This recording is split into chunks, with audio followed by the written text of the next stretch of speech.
Écoutez, la matinée a commencé bien parce qu'elle a commencé avec Oumar Diallo qui a mis en exergue un peu tout ce que le colonel Tchéboro a fait au moment des faits. Il a expliqué tout ce que le colonel, les menaces que le colonel a proférées, les contingents qui circulaient autour du colonel Tchéboro et qui ont commis d'énormes massacres au stade. Donc ça conforte l'idée selon laquelle le colonel Tchéboro est impliqué jusqu'au cou dans cette affaire. Donc ça nous renforce dans notre démarche de poursuivre justement à démontrer à travers ces témoignages qu'effectivement les massacres du 28 septembre ont été planifiés et exécutés par des personnes comme le colonel Tchéboro.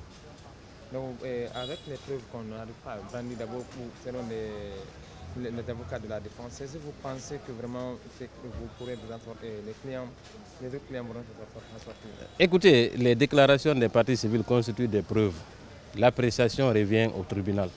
Donc ce n'est pas parce qu'on n'a pas fourni de photos ou de vidéos que cela peut détruire les témoignages des victimes. Dès lors que les témoignages sont concordants, et c'est le cas, la plupart des victimes qui ont défilé à la barre confirment effectivement l'implication du colonel Tchéboro et compagnie. Je pense que cela est largement suffisant aujourd'hui pour amener le tribunal à une condamnation certaine, puisque s'arrêter derrière des arguments selon lesquels on n'a pas de vidéo ou de documents, je pense que c'est des arguments qui ne sont pas convaincants et non probants.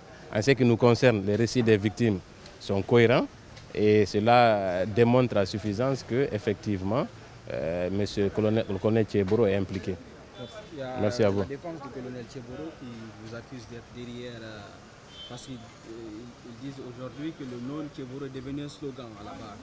Vous êtes là à préparer les victimes pour venir parler du colonel.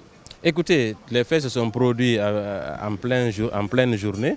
Tout le monde sait le rôle qu'a joué le colonel Tchéboro. Je pense qu'aujourd'hui, si des témoignages l'accablent, ce n'est pas la faute au parti civil, c'est parce qu'à un moment donné, il a effectivement donné des instructions et ces instructions-là ont abouti à l'assassinat, à beaucoup de choses, à l'enlèvement des corps.